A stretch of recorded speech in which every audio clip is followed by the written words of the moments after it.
ಎಲ್ಲರಿಗೂ ನಮಸ್ಕಾರ. ಇವತ್ತಿನ ನನ್ನ topic mistakes to be avoided after C section. C section ಆದಮೇಲೆ C section operation, C section delivery ಆದಮೇಲೆ ನಾವು ಮಾಡಲೇಬಾರದಂತಹ ಕೆಲವೊಂದಿಷ್ಟು ವಿಷಯಗಳು, ಅಂದರೆ ಆ ತಪ್ಪುಗಳನ್ನ ಮಾಡೋದ್ರಿಂದ ನಮಗೆ ತುಂಬ ಅಫೆಕ್ಟ್ ಆಗುತ್ತೆ. ಸೊ ಅಂತಹ ಕೆಲವೊಂದಿಷ್ಟು ವಿಷಯಗಳನ್ನ ಇವತ್ತಿನ ವಿಡಿಯೋನಲ್ಲಿ ತಿಳ್ಕೊಳ್ಳೋಣ ಬನ್ನಿ. ಫಸ್ಟ್ ಥಿಂಗ್ ಏನು ಅಂತಂತಂದರೆ, ಏನು ಕಟ್ ಮಾಡಿರ್ತಾರಲ್ಲ, ಸ್ಟಿಚಸ್ ಏನು ಹಾಕಿರ್ತಾರಲ್ಲ, ಆ ಸ್ಟಿಚಸ್ಸು ಹೊರಗಡೆ ಒಣಗೋದಕ್ಕೆ 14 ದಿವಸನಾದರೂ ಬೇಕಾಗುತ್ತೆ ಮಿನಿಮಮ್. ಬಟ್ ಒಳಗಡೆ ಒಣಗೋದಕ್ಕೆ ಮಂತ್ಸ್ ಟುಗೆದರ್ ಬೇಕು. ಆಯಿತಾ? ಎಷ್ಟು ಮಂತ್ಸು ಅನ್ನೋದು ಬಾಡಿ ಟು ಬಾಡಿ ಡಿಫರ್ ಆಗುತ್ತೆ. ಒಬ್ಬ ಹೆಣ್ಮಗಳಿಂದ ಇನ್ನೊಬ್ಬ ಹೆಣ್ಮಗಳಿಗೆ ಕಂಪ್ಲೀಟಾಗಿ ಡಿಫ್ರೆಂಟಾಗಿ ಇರುತ್ತೆ. ಆಯಿತಾ? ಸೊ ಕಂಪ್ಲೀಟ್ ಬಾಡಿ ಮೇಲೆ ಡಿಪೆಂಡ್ ಆಗುತ್ತೆ ಎಷ್ಟು ಬೇಗ ಒಣಗುತ್ತೆ. ಅವರ ಆ್ಯಕ್ಟಿವಿಟೀಸ್ ಆಗಿರಬಹುದು, ಫುಡ್ ಹ್ಯಾಬಿಟ್ಸ್ ಆಗಿರ್ಬೋದು, ಬಾಡಿ ನೇಚರ್ ಆಗಿರಬಹುದು, ಈ ಎಲ್ಲದರ ಆಧಾರದ ಮೇಲೆ ನಮ್ಮ ಬಾಡಿ ಒಳಗಡೆ ಏನು ಕಟ್ ಮಾಡಿರ್ತಾರಲ್ಲ, ಆಲ್ಮೋಸ್ಟ್ 7 ಲೇಯರ್ಸ್ ಕಟ್ ಮಾಡಿರ್ತಾರಂತೆ ಬಾಡಿನಲ್ಲಿ ಮಗುನ ಆಚೆ ತೆಗಿಬೇಕಾದ್ರೆ. ಸೊ ಆ ಪ್ರತಿಯೊಂದು ಲೇಯರು ಒಣಗಿ ಕೂಡ್ಕೊಂಡು ಮತ್ತೆ ನಾರ್ಮಲ್ ಆಗಿ ಮುಂಚೆ ಥರ ಆಗೋದಕ್ಕೆ ಆಲ್ಮೋಸ್ಟ್ ಮಂತ್ಸ್ ಟುಗೆದರ್ ಬೇಕಾಗುತ್ತೆ. ಆಯಿತಾ? ಸೊ ಈ ಟೈಮಲ್ಲಿ ಏನನ್ನೆಲ್ಲ ಮಾಡಬಾರ್ದು ಅನ್ನೋದೇ ಇವತ್ತಿನ ವಿಡಿಯೋ.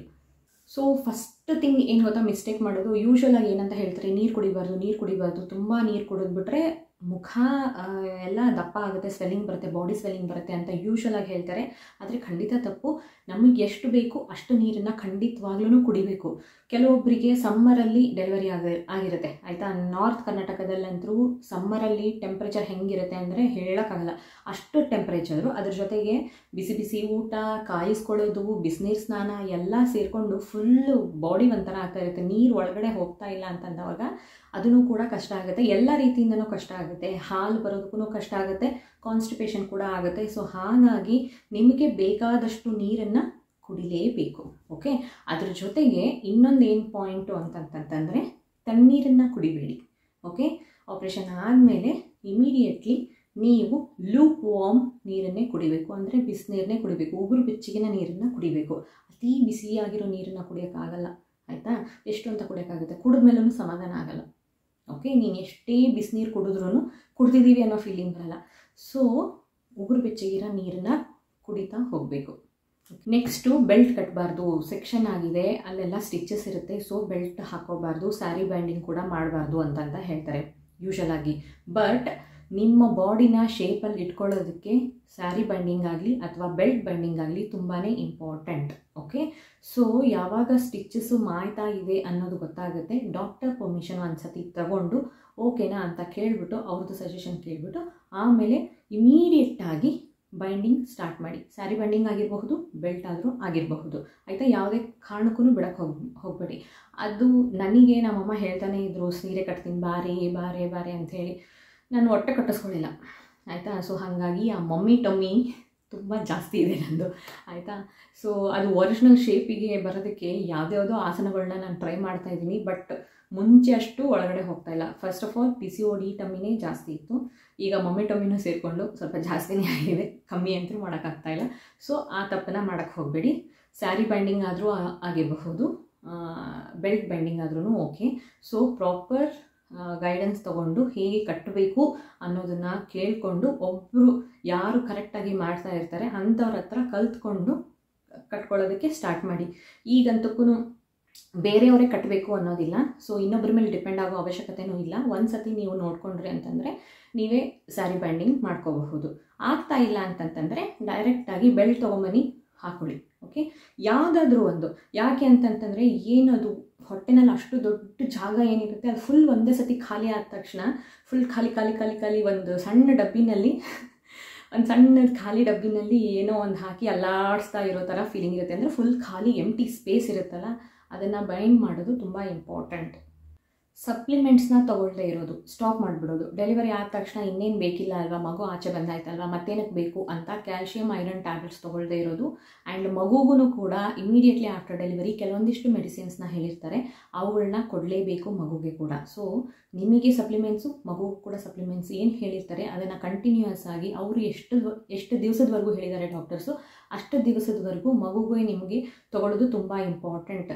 ಕ್ಯಾಲ್ಶಿಯಂ ಐರನ್ನು ನಿಮಗೆ ಏನಕ್ಕೆ ಇಂಪಾರ್ಟೆಂಟ್ ಅಂತಂತಂದರೆ, ಹಾಲು ಕುಡಿಸ್ತಾ ಇರ್ತೀರಲ್ವಾ, ಸೊ ಕ್ಯಾಲ್ಶಿಯಂ ಬೇಕು. ನೀವು ಹೇಗೆ ಕ್ಯಾಲ್ಶಿಯಂ ಐರನ್ ರಿಚ್ ಫುಡ್ನ ತೊಗೊಂಡು ಸಪ್ಲಿಮೆಂಟ್ಸ್ನ ತೊಗೊಂಡು ನಿಮ್ಮಲ್ಲಿ ಕ್ಯಾಲ್ಶಿಯಂ ಆ್ಯಂಡ್ ಐರನ್ ಕಂಟೆಂಟ್ನ ಹೇಗೆ ಜಾಸ್ತಿ ಮಾಡ್ಕೊತೀರಾ, ಅದು ಮಗುಗೂ ಕೂಡ ಹೋಗುತ್ತೆ. ನಿಮಗೋಸ್ಕರ ಅಲ್ಲದೆ ಇದ್ರೂ ಮಗುಗೋಸ್ಕರನಾದರೂ ಕ್ಯಾಲ್ಶಿಯಂ ಐರನ್ ಟ್ಯಾಬ್ಲೆಟ್ನ ತೊಗೋಬೇಕು. ಓಕೆ, ಏನಂದರೆ pregnancy throughout pregnancy calcium iron tablet ತೊಗೊಂಡು ಬೇಜಾರಾಗಿರುತ್ತೆ. ಐರನ್ ಟ್ಯಾಬ್ಲೆಟ್ ತೊಗೊಂಡಾಗ ವಾಮಿಟಿಂಗ್ ಸೆನ್ಸೇಷನ್ ಆಗ್ತಾ ಇರುತ್ತೆ, ಸ್ಟೂಲ್ಸ್ ಸರಿಯಾಗಿ ಪಾಸ್ ಆಗ್ತಾ ಇರಲ್ಲ, ಅದೊಂಥರ ಹಿಂಸೆ ಆಗ್ತಾ ಇರುತ್ತೆ, ಆಯಿತಾ, ಅದೆಲ್ಲ ಗೊತ್ತು. But end of the day ಮಗುಗೋಸ್ಕರನಾದರೂ ನೀವು ಕ್ಯಾಲ್ಶಿಯಂ ಐರನ್ ಟ್ಯಾಬ್ಲೆಟ್ಸ್ನ ತೊಗೊಳ್ಳೇಬೇಕು. ಸೊ ಸಪ್ಲಿಮೆಂಟ್ಸ್ ಏನು ಕೊಟ್ಟಿರ್ತಾರೆ ಡಾಕ್ಟ್ರು ಅದನ್ನು ನೀವು ತೊಗೊಳ್ಳಿ. ಮಗುಗೇನಾದರೂ ಕೊಟ್ಟಿದ್ರೆ ಮಗುಗೂ ಕೂಡ ಕರೆಕ್ಟಾಗಿ ಡೋಸೇಜ್ನ ನೋಡಿಕೊಂಡು ಮಗು ಕೂಡ ಕೊಡಿ. Okay, next don't have sex at least for 8 weeks. 8 ವೀಕ್ಸ್ವರೆಗೂ ಅಂದರೆ 2 ಮಂತ್ಸ್ವರೆಗೂನಾದರೂ ಇಂಟರ್ಕೋರ್ಸ್ ಮಾಡಬೇಡಿ.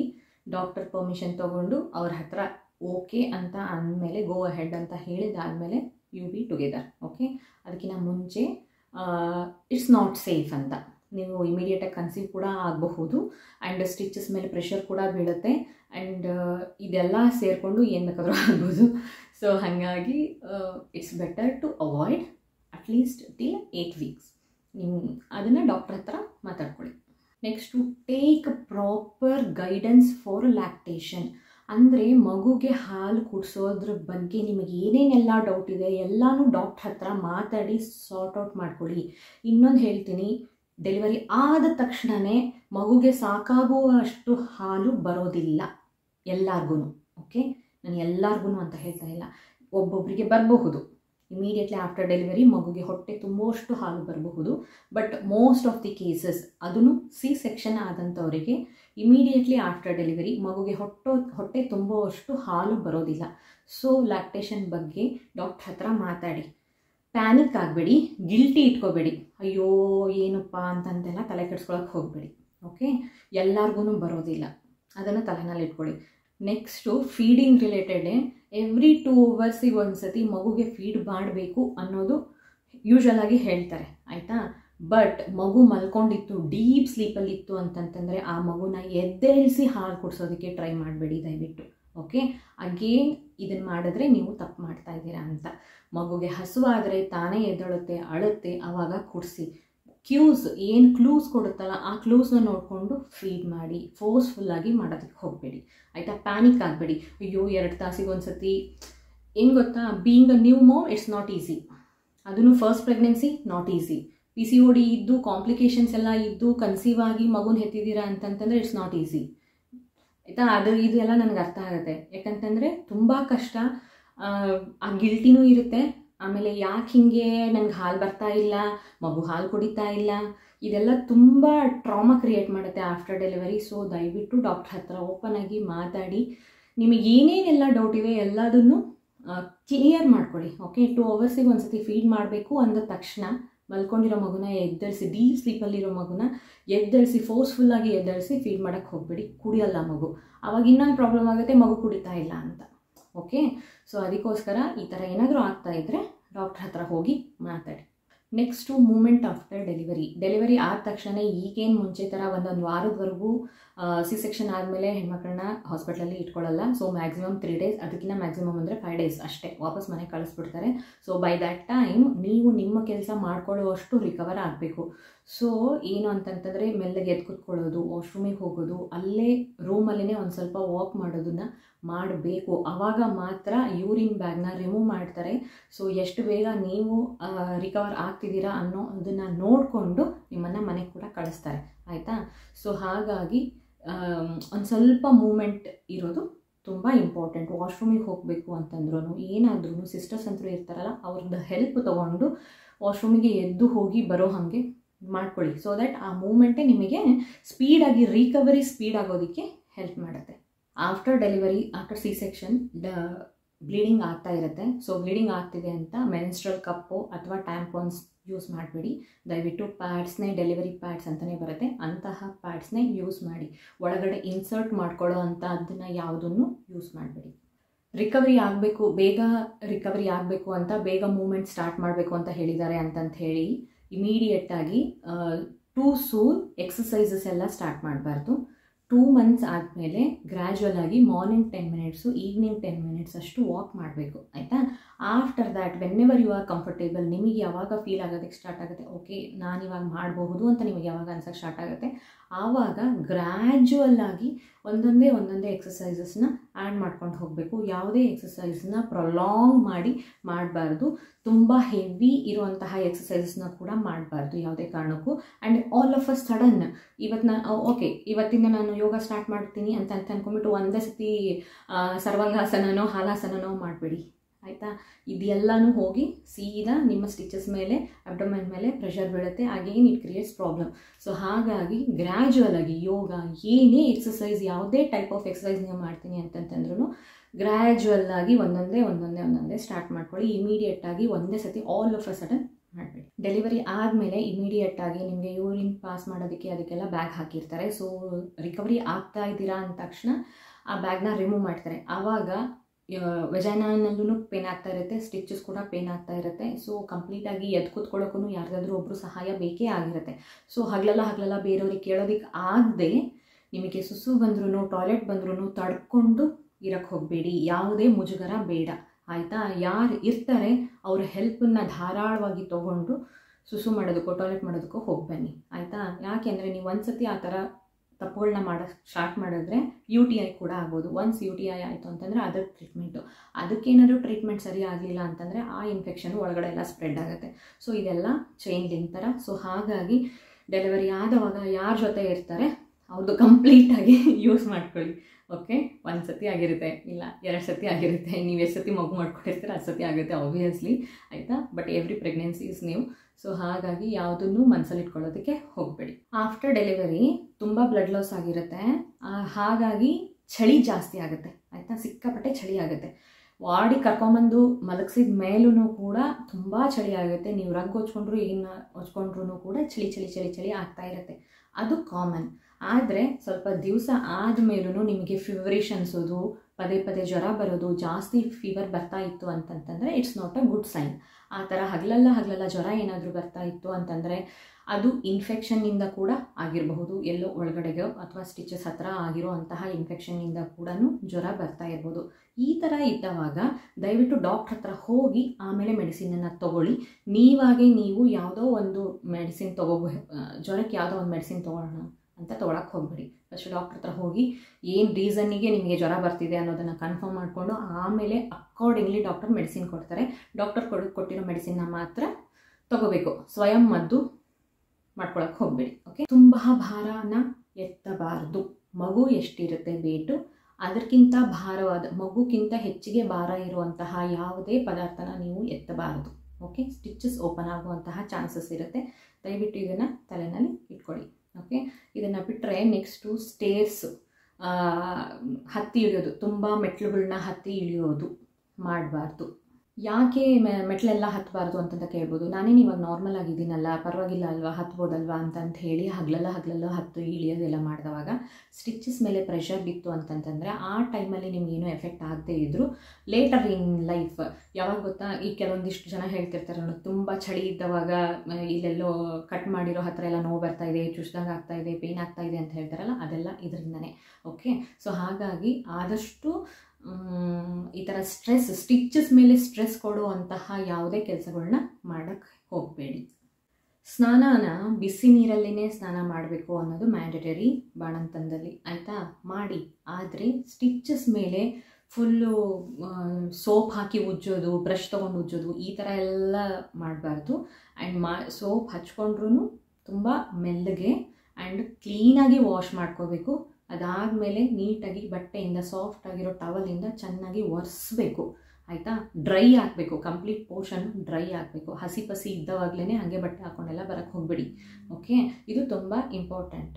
ತುಂಬ ಹೊತ್ತಿನವರೆಗೂ ನಿಂತ್ಕೊಳ್ಳೋದು, ತುಂಬ ಹೊತ್ತಿನವರೆಗೂ ಕೂತ್ಕೊಂಡು ಬಟ್ಟೆ ವಾಶ್ ಮಾಡೋದು, ಬೋರ್ಲು ಮಲಗೋದು, ಈ ಥರದ್ದೆಲ್ಲ ಮಾಡೋದ್ರಿಂದ ಹೊಟ್ಟೆ ಮೇಲೆ ಸ್ಟಿಚಸ್ ಮೇಲೆ ಪ್ರೆಷರು ಜಾಸ್ತಿ ಬೀಳುತ್ತೆ. ಸೊ ಹೀಲಿಂಗ್ ಟೈಮು ಎಕ್ಸ್ಟೆಂಡ್ ಆಗ್ತಾ ಹೋಗುತ್ತೆ, ಬೇಗ ಹೀಲ್ ಆಗೋದಿಲ್ಲ ಆಯಿತಾ. ಸೊ ಹಾಗಾಗಿ ಈಗ ಮನೆಯಲ್ಲಿ ಯಾರೂ ಇಲ್ಲ, ನಾನು ಒಬ್ಬಳೇ ಇದ್ದೀನಿ, ಸೊ ಕೆಲವೊಂದಿಷ್ಟು ಕೆಲಸಗಳನ್ನ ನಾವು ಮಾಡ್ಕೊಳ್ಳೇಬೇಕಾಗುತ್ತೆ ಅನ್ನೋವಂಥ ಸಿಚುವೇಶನ್ ಇದ್ದವರು ಖಂಡಿತವಾಗ್ಲೂ ಮಾಡ್ಕೊಳ್ಳಿ, ಅರ್ಥ ಆಗುತ್ತೆ. ಯಾಕಂತಂದರೆ ಈಗಿನ ಜೀವನನೇ ಹಾಗೆ, ಎಲ್ಲರಿಗೂ ಎಲ್ಲರೂ ಇರೋದಿಲ್ಲ ಆಯಿತಾ.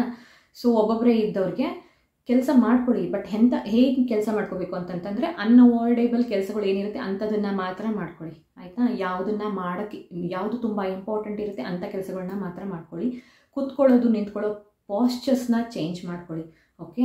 ತುಂಬ ಹೊತ್ತು ನಿಂತ್ಕೊಂಡೇ ಮಾಡೋವಂಥದ್ದು, ಕೂತ್ಕೊಂಡೇ ಮಾಡೋವಂಥದ್ದು ಅಂಥದ್ದೆಲ್ಲ ಮಾಡೋಕ್ಕೆ ಹೋಗಬೇಡಿ. ಸ್ವಲ್ಪ ರೆಸ್ಟ್ ತೊಗೊಳ್ಳಿ, ಮಧ್ಯದಲ್ಲಿ ಬ್ರೇಕ್ ತೊಗೊಳ್ಳಿ, ಆಮೇಲೆ ಮತ್ತೆ ಕಂಟಿನ್ಯೂ ಮಾಡಿ. ಆ್ಯಂಡ್ ಈಗ ಕೂತ್ಕೊಂಡು ಮಾಡೋ ಬದಲು ನಿಂತ್ಕೊಂಡು ಮಾಡುವಂಥದ್ದು ಯಾವ್ದಾದ್ರು ಅದನ್ನು ನಿಂತ್ಕೊಂಡು ಮಾಡಬಹುದಾದಂತಹ ಕೆಲಸ ಇದ್ದರೆ ನಿಂತ್ಕೊಂಡು ಮಾಡಿ, ಓಕೆ. ಮಧ್ಯ ಚೇರ್ ಹಾಕ್ಕೊಂಡು ಕೂತ್ಕೊಂಡು ರೆಸ್ಟ್ ಮಾಡಿ ಮತ್ತೆ ಕಂಟಿನ್ಯೂ ಮಾಡಿ, ಓಕೆ. ಬಗ್ಗಿ ಎಲ್ಲ ನೆಲ ಒರೆಸ್ತಿದ್ರಿ ಅಂತ ಅಂದ್ಕೊಳ್ಳಿ, ಇವಾಗ ಸ್ಟಿಕ್ ತೊಗೊಂಬಂದು ಒರೆಸಿ, ಆ ಥರ ನಾನು ಹೇಳ್ತಾ ಇರೋದು, ಓಕೆ. ಮಾಡಿಫೈಡ್ ವರ್ಷನ್ಸು ಆ ಥರದನ್ನು ಅಡಾಪ್ಟ್ ಮಾಡ್ಕೊಳ್ಳೇಬೇಕು ವೆನ್ ಯು ಆರ್ ಅಲೋನ್. ನೀವು ಒಬ್ಬೊಬ್ಬರೇ ಇದ್ದೀರಾ ಅಂತಂದರೆ ಏನು ಮಾಡೋಕ್ಕಾಗಲ್ಲ, ಯಾರನ್ನೂ ದೂಷಣೆನೂ ಮಾಡೋಕ್ಕಾಗಲ್ಲ, ಆಯಿತಾ. ನಮಗೆ ಬಂದಿದ್ದನ್ನು ನಾವೇ ಅನುಭವಿಸ್ಬೇಕು, that is okay, okay. Be strong. ನೀವು ಸ್ಟ್ರಾಂಗ್ ಆಗಿದ್ದರೆ ನಿಮ್ಮ ಮಗು ಸ್ಟ್ರಾಂಗ್ ಆಗಿರುತ್ತೆ, ಅದನ್ನು ತಲೆನಲ್ಲಿ ಇಟ್ಕೊಳ್ಳಿ, ಯಾವುದಕ್ಕೂ ಬೇಜಾರು ಮಾಡ್ಕೋಬೇಡಿ. ಬೆಚ್ಚಗೆ ಇರುವಂತಹ ಬಟ್ಟೆಗಳನ್ನ ಹಾಕೊಳ್ಳೋದು ತುಂಬ ಇಂಪಾರ್ಟೆಂಟ್. ಅಂದರೆ ಸ್ವೆಟರ್ ಹಾಕ್ಕೊಳ್ಳಿ, ಸಾಕ್ಸ್ ಹಾಕ್ಕೊಳ್ಳಿ, ಮಫ್ಲರ್ ಕಟ್ಕೊಳ್ಳಿ, ಕಿವಿ ಕಾಟನ್ ಇಟ್ಕೊಳ್ಳಿ. ಎಷ್ಟು ಬೆಚ್ಚಗೆ ಇರೋದಕ್ಕೆ ಸಾಧ್ಯ ಅಷ್ಟು ಬೆಚ್ಚಗೆ ಇರಿ. ಸೊ ಯಾವಾಗ ಹಾಗಿರ್ತೀರಾ ಅಷ್ಟು ಬೇಗ ನೀವು ರಿಕವರ್ ಆಗ್ತೀರಾ, ಆಯಿತಾ. ಬ್ಯಾಕ್ ಟು ನಾರ್ಮಲ್ ಆಗ್ತಾ ಬರ್ತೀರಾ. ಸೊ ಹಾಗಾಗಿನೇ ಈ ಥರ ಬೆಚ್ಚಗಿರೋದು ತುಂಬ ಇಂಪಾರ್ಟೆಂಟ್. ಅದ್ರ ಜೊತೆಗೆ ಆಫ್ಟರ್ ಡೆಲಿವರಿ ಕೋಪಕ್ಕೋ ಡಿಪ್ರೆಷನ್ನಿಗೋ ಸಿಕ್ಕಾಪಟ್ಟೆ ಚೀರೋದು, ಕಿರ್ಚೋದು, ಅಳೋದು ದಯವಿಟ್ಟು ಈ ಥರದನ್ನೆಲ್ಲ ಮಾಡಬೇಡಿ. ನಿಮಗೂ ಎಫೆಕ್ಟ್ ಆಗುತ್ತೆ, ಮಗುಗೂ ಕೂಡ ಅಫೆಕ್ಟ್ ಆಗುತ್ತೆ, ಆಯಿತಾ. ಇನ್ನು ಊಟದ ವಿಷಯಕ್ಕೆ ಬಂದರೆ ಹೆಲ್ದಿ ಆಗಿರೋ ಡಯಟ್ನ ಫಾಲೋ ಮಾಡಿ. ಫೈಬರ್ ರಿಚ್ ಇರುವಂತಹ ಫುಡ್ನ ತೊಗೊಳ್ಳಿ. ನಂಜಾಗುವಂತಹ ಯಾವುದೇ ಪದಾರ್ಥಗಳನ್ನ ತೊಗೊಳಕ್ಕೆ ಹೋಗಬೇಡಿ. ಹೀಟ್ ಆಗುವಂತಹ ಪದಾರ್ಥಗಳನ್ನ ತೊಗೊಳ್ಳಿ. ತಂಪಾಗುವಂಥದ್ದನ್ನು ಯಾವುದು ತೊಗೊಳಕ್ಕೆ ಹೋಗಬೇಡಿ. ಫೈಬರ್ ರಿಚ್ ಅಂದರೆ ಎಕ್ಸಾಂಪಲ್ ಕ್ಯಾರೆಟ್, ಆಯಿತಾ. ಈ ನಂಜಾಗುವಂತಹ ಪದಾರ್ಥಗಳಂದರೆ ಬದನೆಕಾಯಿ, ಪುಂಡಿ ಪಲ್ಯ ಈ ಥರದ್ದು, ಆಯಿತಾ. ಆ ಥರದನ್ನೆಲ್ಲ ತಿನ್ನೋ ಹಂಗಿಲ್ಲ. ಹೀಟ್ ಆಗುವಂಥದ್ದು ಅಂತಂದರೆ ಜೀರಿಗೆ ಆಗಿರ್ಬೋದು, ಮೆಣಸಾಗಿರಬಹುದು, ಬೆಳ್ಳುಳ್ಳಿ ಆಗಿರಬಹುದು, ಈ ಥರ ಫುಡ್ಸ್ನ ತೊಗೋಬೇಕು. ತಂಪಾಗಿರೋದನ್ನು ತೊಗೋಬೇಡಿ ಅಂತಂದರೆ ಲೈಕ್ ಮಜ್ಜಿಗೆನೋ ಅಥವಾ ಎಳ್ನೀರು, ಐಸ್ ಕ್ರೀಮು ಈ ಥರದನ್ನೆಲ್ಲ ತೊಗೊಳಕ್ಕೆ ಹೋಗ್ಬಿಡಿ. ತುಂಬ ಬಾಣ್ತನ ಡೆಲಿವರಿ ಸಮ್ಮರಲ್ಲಿ ಆಯಿತು, ಅದು ನಾರ್ತ್ ಕರ್ನಾಟಕದಲ್ಲಿ ಅಂತಂದರೆ ಅಷ್ಟೇ ಸತ್ವಿ, ಫುಲ್ ಟೆಂಪ್ರೇಚರ್ ಇರುತ್ತೆ. ಹಳೆ ಮನೆ ಇದ್ರಂತೂ ಗೋವಿಂದನೇ, ಆಯಿತಾ. ಅಂಥ ಟೈಮಲ್ಲಿ ಎಲ್ಲ ಫುಲ್ ಉಗ ಅನ್ನೋ ಅಂಥ ಊಟನೂ ಮಾಡಿ, ಬಿಸಿ ಊಟನೂ ಮಾಡಿ, ಎಲ್ಲನೂ ಮಾಡಿ, ಎಲ್ಲ ಕಡೆ ಬೆವರು ಕಿತ್ಕೊತಾ ಇದೆ ಅಂತ ಒಂದು ಸ್ವಲ್ಪ ಐಸ್ ಕ್ರೀಮ್ ತಿನ್ನಲ್ಲ ಅಂತ ತಿಂದಿರಾ ಮತ್ತೆ ದಯವಿಟ್ಟು ತಿನ್ನಕ್ಕೆ ಹೋಗ್ಬಿಡಿ, ಓಕೆ. ತಂಪಾಗಿರೋದನ್ನು ಯಾವುದನ್ನು ತಿನ್ನಕ್ಕೆ ಹೋಗ್ಬಿಡಿ. ಇದೆಲ್ಲ ಏನು ಅಂತಂತಂದರೆ ನಿಮ್ಮದು ಬಾಡಿ ಬೇಗ ರಿಕವರ್ ಆಗುತ್ತೆ, ಸ್ಟಿಚಸ್ ಬೇಗ ಹೀಲ್ ಆಗುತ್ತೆ, ನಿಮ್ಮ ಬಾಡಿ ಒಳಗೂ ಹೊರಗೂ ಚೆನ್ನಾಗಿ ಹೀಲ್ ಆಗುತ್ತೆ. ನಿಮ್ಮ ಮುಂಚೆ ಹೇಗಿತ್ತು ಆದಷ್ಟು ಆ ಪೊಸಿಷನಿಗೆ ತರೋದಕ್ಕೆ ಇವೆಲ್ಲ ಹೆಲ್ಪ್ ಮಾಡುತ್ತೆ, ಆಯಿತಾ. ಸೊ ಡೈರೆಕ್ಟಾಗಿ ಅಲ್ಲದೆ ಇದ್ರೂ ಇಂಡೈರೆಕ್ಟಾಗಿ ಇವೆಲ್ಲ ಹೆಲ್ಪ್ ಮಾಡುತ್ತೆ. ಸೊ ಹಾಗಾಗಿ ನಿಮ್ಮ ಮನೆಯಲ್ಲಿ ಹಿರಿಯರು ಏನು ಹೇಳ್ತಾರೆ ಅದನ್ನು ಫಾಲೋ ಮಾಡಿ. ಅವ್ರು ಏನು ತಿನ್ನುವಂತಾರೆ ಅದನ್ನು ತಿನ್ನಿ, ಗಟ್ಟಿಯಾಗಿರಿ. ಅವ್ರಿಗಿಂತ ನಮಗೆ ಹೆಚ್ಚಿಗೇನೂ ಗೊತ್ತಿರೋದಿಲ್ಲ. ಇಷ್ಟನ್ನು ನೀವು ಒಪ್ಕೊತೀರಾ ಅಂತ ಅಂದ್ಕೊತೀನಿ. ಅವ್ರ ಎಕ್ಸ್ಪೀರಿಯನ್ಸ್ ಮುಂದೆ ನಮ್ಮದೇನೂ ಇಲ್ಲ ಅಲ್ವಾ. ಊಟದ ಬಗ್ಗೆ ಇನ್ನೊಂದು ಪಾಯಿಂಟು, ಡೆಲಿವರಿ ಆದ ತಕ್ಷಣ ಅನಸ್ತೇಷಿಯಾ ಎಫೆಕ್ಟೂ ಇರುತ್ತೆ, ಸ್ಟಿಚಸ್ಸು ಇರುತ್ತೆ. ಸೊ ಹಾಗಾಗಿ ಗಟ್ಟಿಯಾದಂತಹ ಯಾವುದೇ ಫುಡ್ನ ನಿಮಗೆ ತಿನ್ನೋದಕ್ಕೆ ಕೊಡೋದಿಲ್ಲ. ಫಸ್ಟು ನೀರಿಂದ ಸ್ಟಾರ್ಟ್ ಮಾಡ್ತಾರೆ, ಅದಾದಮೇಲೆ ಲಿಕ್ವಿಡ್ಸ್ ಅಂದರೆ ಗಂಜಿ ಎಲ್ಲ ಸ್ಟಾರ್ಟ್ ಮಾಡ್ತಾರೆ. ಅದಾದಮೇಲೂ ನಿಮಗೆ ವಾಂತಿ ಆಗಲಿ, ತಲೆ ಸುತ್ತೋದಾಗಲಿ ಆ ಥರದ್ದು ಏನೂ ಇಲ್ಲ ಅಂದವಾಗ ಮಾತ್ರ ಇಡ್ಲಿ ತಿನ್ನೋದಕ್ಕೆ ಅಥವಾ ಮೆತ್ತಗೆ ಮಾಡಿರೋ ಅಂತಹ ರೈಸ್ನ ತಿನ್ನೋದಕ್ಕೆ ಹೇಳ್ತಾರೆ, ಆಯಿತಾ. ಸೊ ಹಾಗಾಗಿ ಆದಷ್ಟು ಈ ಥರ ಸಾಫ್ಟ್ ಫುಡ್ನೇ ತೊಗೊಳ್ಳಿ, ಸೊ ದಟ್ ನಿಮಗೆ ಕಾನ್ಸ್ಟಿಪೇಷನ್ ಆಗಲ್ಲ. ಯಾವಾಗ ಕಾನ್ಸ್ಟಿಪೇಷನ್ ಏನಾದರೂ ಆಯಿತು ಅಂತಂತಂದರೆ ಪ್ರೆಷರ್ ಹಾಕಿ ಟಾಯ್ಲೆಟ್ ಮಾಡಬೇಕಾಗುತ್ತೆ, ಸ್ಟಿಚಸ್ ಮೇಲೆಲ್ಲ ಪ್ರೆಷರ್ ಬೀಳ್ತಾ ಹೋಗುತ್ತೆ, ತೊಂದರೆ ಜಾಸ್ತಿ ಆಗ್ತಾ ಹೋಗುತ್ತೆ, ಆಯಿತಾ. ಸೊ ಹಾಗಾಗಿನೇ ಆದಷ್ಟು ಸಾಫ್ಟ್ ಫುಡ್ನ ಪ್ರಿಫರ್ ಮಾಡ್ತಾರೆ ಡೆಲಿವರಿ ಆದ ತಕ್ಷಣ, immediately after delivery, okay. Fruits ಈಗ ಲೈಕ್ ಪಪಾಯ ಪ್ರಿಫರ್ ಮಾಡ್ತಾರೆ, ಪಪಾಯ ಎಲ್ಲ ತಿನ್ಬೋದು, ಆಯಿತಾ. ಸೊ ಡಾಕ್ಟರ್ನ ಕೇಳಿ ಇದನ್ನೆಲ್ಲ ತಿನ್ನೋದಕ್ಕೆ ಸ್ಟಾರ್ಟ್ ಮಾಡಿ ಗ್ರ್ಯಾಜುವಲ್ ಆಗಿ. Next don't compare your baby with anyone, ಆಯಿತಾ. ನನ್ನ ಮಗು ಹೀಗಿದೆ, ಅವಳ ಮಗು ಹಾಗಿದೆ, ಚೆನ್ನಾಗಿದೆ, ತಲೆ ತುಂಬ ಕೂದಲು ಇದೆ, ನಿಮ್ಮ ಮಗು ನಿಮ್ಮ ಮಗು, ಆಯಿತಾ. ಸೊ ಎವ್ರಿ ಮಂತು ಮಗು ಚೇಂಜ್ ಆಗ್ತಾ ಹೋಗುತ್ತೆ. ನನ್ನ ಮಗಳಂತೂ ಹುಟ್ಟಿದವಾಗ ಚೈನೀಸ್ ಇದ್ದಂಗಿದ್ಲು, ಯಪ್ಪ ಹೆಂಗಿದ್ದಾಳಲ್ಲ ಅಂತಂತೇಳಿ ನನಗೆ ಅನ್ನಿಸ್ತಾ ಇತ್ತು. ಅದು ಖಂಡಿತವಾಗ್ಲೂ ದಯವಿಟ್ಟು ಯಾರೂ ಮಾಡೋಕ್ಕೆ ಹೋಗಬೇಡಿ. ಎಲ್ಲ ಮಕ್ಕಳು ಡಿಫ್ರೆಂಟ್ ಆಗಿರ್ತಾರೆ, ಎಲ್ಲ ಮಕ್ಕಳು ಮುದ್ದುನೇ, ಆಯಿತಾ. ಮಗು ಪಡೆದಿರೋದೇ ಹೆಚ್ಚು ಅನ್ನೋ ಅಂತಹ ಸಿಚುವೇಶನ್ ಇರೋ ನನ್ನಂಥವರಿಗೆ ಮಗು ಹುಟ್ಟಿದ್ದೇ ಹೆಚ್ಚು. ಸೊ ಇನ್ನೊಬ್ಬರ ಜೊತೆ ಕಂಪೇರ್ ಮಾಡಿ ದಯವಿಟ್ಟು ನಿಮ್ಮ ಮಗುನ ಡಿಗ್ರೇಡ್ ಮಾಡೋದಕ್ಕೆ ಹೋಗಬೇಡಿ. Every baby is precious, okay. Next thing, be with your closed once, ಅಂದರೆ ನಿಮ್ಮಮ್ಮ ಆಗಿರಬಹುದು, ನಿಮ್ಮ ಹಸ್ಬೆಂಡ್ ಆಗಿರಬಹುದು, ನಿಮ್ಮ ಹಾರ್ಟಿಗೆ ಕ್ಲೋಸ್ ಆಗಿ ಇರೋವಂಥವ್ರು ಯಾರಿರ್ತಾರೆ ಅಂಥವ್ರನ್ನ ನಿಮ್ಮ ಜೊತೆ ಇಟ್ಕೊಳ್ಳೋದು ತುಂಬ ಇಂಪಾರ್ಟೆಂಟ್. ಯಾಕಂತಂದರೆ post partum depression two common. ಅದೂ ಯಾರಿಗೆ ಸ್ಪೆಸಿಫಿಕ್ ಆಗಿ ಸ್ಪೆಷಲಿ ಯಾರೆಲ್ಲ ಕೆಲಸ ಮಾಡ್ತಿರ್ತಾರೆ, ಯಾರೆಲ್ಲ ಬ್ಯುಸಿ ಇರ್ತಾರೆ, ಯಾರೆಲ್ಲ ಹೋಲ್ ಡೇ ಆಕ್ಯುಪೈ ಆಗಿರೋ ಅಂಥವ್ರು ಇರ್ತಾರೆ, ಅಂಥವ್ರಿಗೆಲ್ಲ ಇದು ಡಿಪ್ರೆಷನ್ ಅನ್ನಿಸ್ಬೋದು. ಮಗು ಹಾಲು ಕುಡಿತಾ ಇಲ್ಲ ಅಂತ ಡಿಪ್ರೆಷನ್ ಆಗಿರಬಹುದು, ನಾನು ಮನೆಯಲ್ಲೇ ಇದೀನಲ್ಲ ಹೋಲ್ ಡೇ ಅನ್ನೋದು ಡಿಪ್ರೆಷನ್ ಆಗಿರಬಹುದು, ಹಗಲೆಲ್ಲ ಎದ್ದೊಳೋದು, ನ್ಯಾಪಿ ಚೇಂಜ್ ಮಾಡೋದು, ಮಗು ಫೀಡ್ ಮಾಡೋದು, ಎವ್ರಿಥಿಂಗ್ ಈಸ್ ಡಿಫ್ರೆಂಟ್ ಥಿಂಗ್ ಆಯಿತಾ. ಸೊ ಅದನ್ನು ಅಡಾಪ್ಟ್ ಮಾಡ್ಕೊಳ್ಳೋದಕ್ಕೆ ಖಂಡಿತವಾಗ್ಲೂ ಟೈಮ್ ಬೇಕಾಗುತ್ತೆ. ಸೊ ಆವಾಗ ನಿಮ್ಮ ಪ್ರೀತಿ ಪಾತ್ರರು ನಿಮ್ಮ ಜೊತೆಗಿದ್ರು ಅಂತಂತಂದರೆ ಎಮೋಷ್ನಲ್ ಸಪೋರ್ಟ್ ಇರುತ್ತೆ. ಸೊ ಈ ಡಿಪ್ರೆಷನ್ಗೆ ನೀವು ಹೋಗದೇ ಇರೋ ಹಾಗೆ ನಿಮ್ಮನ್ನು ಅವರು ತಡಿತಾರೆ ಆಯಿತಾ. ಸೊ ಹಾಗಾಗಿ ನಿಮ್ಮ ಪ್ರೀತಿಸೋರನ್ನ ನಿಮ್ಮ ಜೊತೆಗೆ ಇಟ್ಕೊಳ್ಳಿ. ಓಕೆ, ಸೊ ಇದಿಷ್ಟೇ ಸಿ ಸೆಕ್ಷನ್ ಆದಮೇಲೆ ನಾವು ಹೇಗೆ ಕೇರ್ ತೊಗೋಬೇಕು, ಏನೇನೆಲ್ಲ ಮಾಡಬೇಕು ಅನ್ನೋದ್ರ ಬಗ್ಗೆ ಈ ವಿಡಿಯೋನಲ್ಲಿ ಮಾತಾಡಿದ್ದೀನಿ. ಇಷ್ಟೇ. ಆ್ಯಂಡ್ ಲಾಸ್ಟಲ್ಲಿ ಒಂದು ಪಾಯಿಂಟ್ ಹೇಳೋದಕ್ಕೆ ಇಷ್ಟಪಡ್ತೀನಿ. ನಾರ್ಮಲ್ ಡೆಲಿವರಿ ಮಾಡಿಸ್ಕೊಂಡವ್ರು ಅಷ್ಟೇ ವಾರಿಯರ್ಸ್ ಅಲ್ಲ, ಸಿ ಸೆಕ್ಷನ್ ಮಾಡಿಸ್ಕೊಂಡಿರೋರು ಕೂಡ warriors, but with a scar. Okay, please change attitude towards them ಆಯಿತಾ. ಅವ್ರನ್ನ ಪ್ರೀತಿಯಿಂದ ನೋಡ್ಕೊಳ್ಳಿ. ನಿಮಗಿನ್ ಸಿ ಸೆಕ್ಷನ್ ಆಗಿದೆ ಅಲ್ವಾ, ಏನು ನೋವೇ ತಿಂದಿರ ನಿನಗೆ ಮಗು ಹುಟ್ಬಿಟ್ಟು ಅಂತ ಮಾತ್ರ ದಯವಿಟ್ಟು ಅನ್ನೋಕ್ಕೆ ಹೋಗಬೇಡಿ. ಅವ್ರ ನೋವು ಅವ್ರಿಗೆ. ಓಕೆ, ಸೊ ಇಷ್ಟೇ. ಆ್ಯಂಡ್ ಈ ವಿಡಿಯೋ ನಿಮಗೆ ಇನ್ಫಾರ್ಮೇಟಿವ್ ಅಂತ ಅನ್ನಿಸ್ತು ಅಂತಂತಂದರೆ ಲೈಕ್ ಮಾಡಿ, ಕಮೆಂಟ್ ಮಾಡಿ ಆ್ಯಂಡ್ ಶೇರ್ ಮಾಡಿ. ಆ್ಯಂಡ್ ನನ್ನ ಚಾನಲ್ನ ಸಬ್ಸ್ಕ್ರೈಬ್ ಕೂಡ ಮಾಡಿ. ಧನ್ಯವಾದ.